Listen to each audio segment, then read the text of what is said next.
Bismillahirrahmanirrahim. Assalamualaikum warahmatullahi wabarakatuh. Bertemu lagi bersama saya Rehan Royan dari jurusan Pendidikan Bahasa Arab kelas 3A.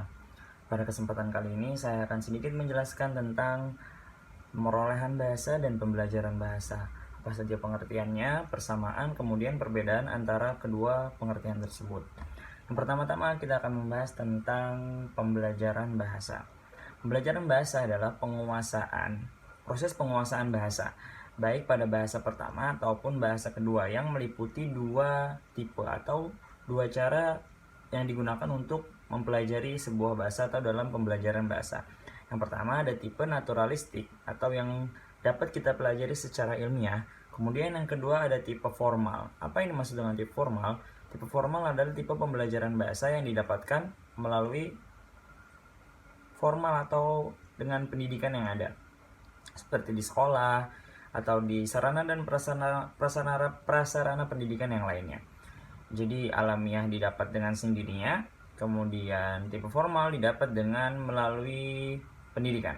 Nah, kemudian setelah membahas pengertian pembelajaran bahasa dan dua tipe yang sudah saya sebutkan tadi, dalam pembelajaran bahasa juga diliputi beberapa faktor-faktor. Ada 4 faktor yang mempengaruhi pembelajaran bahasa. Yang pertama ada faktor motivasi, kemudian faktor usia, faktor penyajian formal, dan faktor lingkungan. 4 faktor tersebut sangat penting dan sangat dibutuhkan dalam pembelajaran bahasa. Nah, setelah mempelajari pembelajaran bahasa, apa itu pengertian pembelajaran bahasa, kemudian faktor-faktor yang mempengaruhi pembelajaran bahasa, kita lanjut ke pemerolehan bahasa. Apa yang dimaksud dengan pemerolehan bahasa? Pemerolehan bahasa adalah proses yang berlangsung dalam otak anak-anak ketika memperoleh bahasa pertama atau bahasa ibu. Bisa dikatakan proses ini terjadi sangat alamiah atau yang berlangsung dalam otak anak-anak. Jadi bahasa ibu dituturkan atau dikatakan, anak-anak langsung memperolehnya tersebut melalui otak. Jadi prosesnya itu tidak melalui pendidikan atau tidak melalui sekolah. Apa yang didengarkan, ditangkap, kemudian diproses langsung oleh otak. Nah, itu yang dimaksud dengan pemerolehan bahasa. Dalam pemerolehan bahasa terdapat beberapa tahap-tahap. Yang pertama tahap pengocehan atau bobbling. Satu kata diocehkan, kemudian tahap yang kedua ada satu kata dari ocehan-ocehan yang kalimatnya mungkin kurang jelas. Kemudian tahap yang kedua itu tahap satu kata atau holofrastis.